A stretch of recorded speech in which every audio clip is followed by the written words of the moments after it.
fool, these brothers my guys. Know that we fly, know that they ride or die. Why they wanna move like that? Where you want going?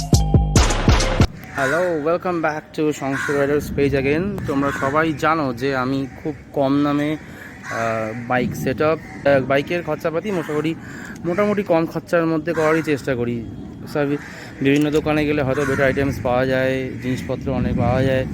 আমার কাছে অত টাকা পয়সা নেই ভাই, কয়েকদিনের জন্য রাইড করবো বা সারা লাইফের জন্য রাইড করি, যেমনই হোক না কেন সংসার আগে রাইড পরে।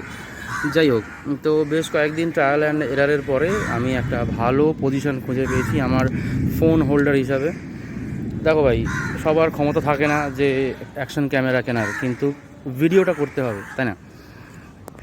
তো আজকে আমি দেখিনি কোথায় আমার FZ25 বাইক, সবাই জানো এই যে FZ25। যাই হোক, আমি প্রথমে এইখানে একবার ইনস্টল করেছিলাম এর সঙ্গে বাতি লাগিয়ে, এখানে হ্যাঁ ইনস্টল করেছি, কিন্তু শান্তি পাচ্ছি না। এখন আমি কি করছি না, হেলমেটের সঙ্গে হেলমেট মাউন্টের মধ্যে ফোনটা লাগাচ্ছি, হেলমেটটা অনেক ভারী হয়ে যাচ্ছে। জোরে চালালে ঘাড়ের পিছনে ব্যথা করছে, মোটামুটি 2.5-3 মিনিট জোরে চালালো, 60-70 চালানোর পরে মনে হচ্ছে কি ঘাড় ব্যথা হয়ে গেল। এবার আমি নতুন রেমেডি পেলাম, হঠাৎ করে হ্যান্ডেলটা খুলেছিলাম, তো আমরা সবাই জানো, ভিডিওটা পোস্ট করে দেবো এর মধ্যেই। এইখানে আমার দেখলাম এই যে 10 নম্বর যে বোল্টুটা আছে অনেকটা লম্বা এত দূর। আমি দেখলাম এর মাঝখানে এই ফোন হোল্ডারটা আরামসে সেট হয়ে যাবে। আমার FZ25 বাইক, আশা করি যাদের FZS আছে তাদেরও সেম হয়ে যাবে।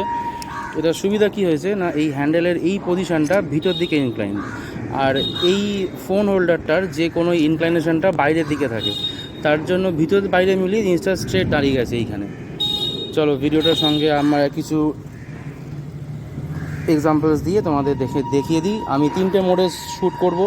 হচ্ছে নর্মাল মোড, যেটা ক্যামেরা খোলার সঙ্গে সঙ্গে ভিডিও আসে, একটা ওয়াইড অ্যাঙ্গেল মোড, একটা যেটা তোমরা সবাই জানো, আর একটা হচ্ছে স্টেডি মোড।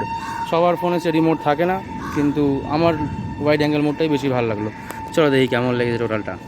তারা হ্যাঁ, তো তখন যেটা হেলমেট মাউন্টের কথা বলছিলাম, যেটা লাগালে ঘাটটাও ভারী হয়ে যায়, শুধুমাত্র সেইটাও না, আরও একটা সুবিধা হচ্ছে হেলমেট মাউন্টের এই যে স্ট্রেচ করে ফোনটা লাগানোর যে ব্যাপারটা, এই যে এক হাতে ফোনটা ধরতে হচ্ছে, এই যে এই টেনে ঝোঁকাতে হচ্ছে ব্যাপারটা, এইটা যখনই তুমি চওড়া ফোন বেশি দিন লাগিয়ে রাখবে, এর স্পিনটা ঢিলে যাবে।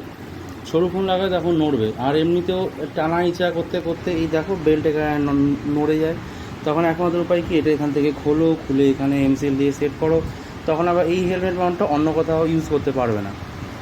তো আজকে যে টোটকাটা তোমাকে আমি দেবো বা তোমাদের দেবো, সেটা ট্রাই করো, লোকাল মেকানিক দোকানে গিয়ে ট্রাই করো। যদি নিজেরা না করতে পারো, আশা করি ফ্রুটফুল হবে জিনিসটা। চলো ভিডিও দেখে এগোই।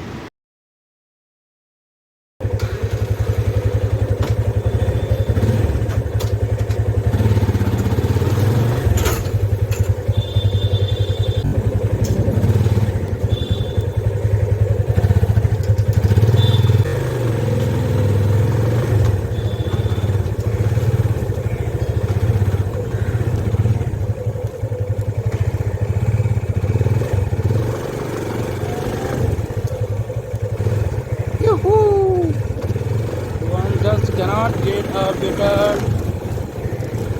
motovlogging.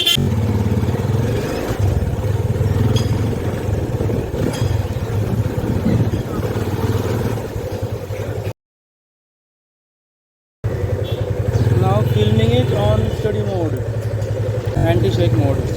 I'm using Samsung F30s.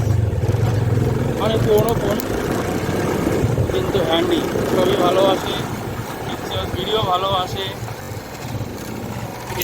ভালো হয়। ভাই ট্রেনে চালাবো একটু ভালো লাগছে।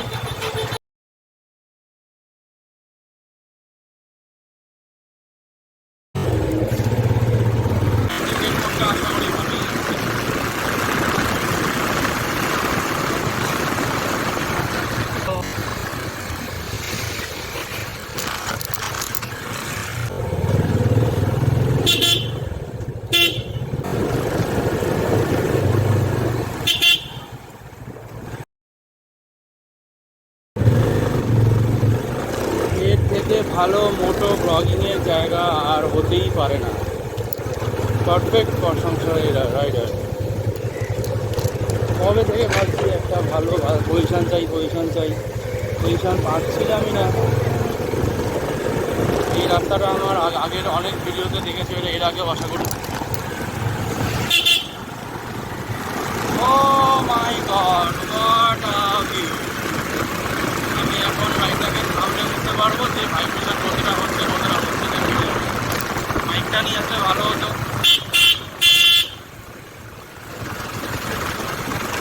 এটা ওয়াইড অ্যাঙ্গেলে আছে, ফেরার সময় স্টেডি মোডে একবার ট্রাই করবো, যেহেতু স্টেডি মোড সাপোর্ট করে।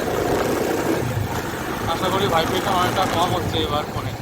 এর আগে হ্যান্ডেল এখন লাগিয়েছিলাম, এই পজিশনটা ভালো আসেনি।